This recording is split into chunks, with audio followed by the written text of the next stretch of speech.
شهدن شیارات شنه قصه درختها هذا رو مش دارم بهش شيرات. میگم. های سعده های هاي سعدة، وين هاي سعد؟ سكن احتيس. اون سعده است. سعده اسم عربیه، اسم دختر عربیه. إيه.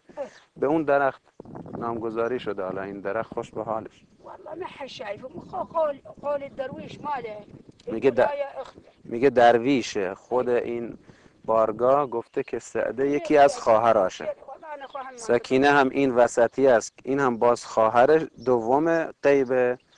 اون شهلا هم سومیه، بازم اون هم خواهر غیبه، اون یکی.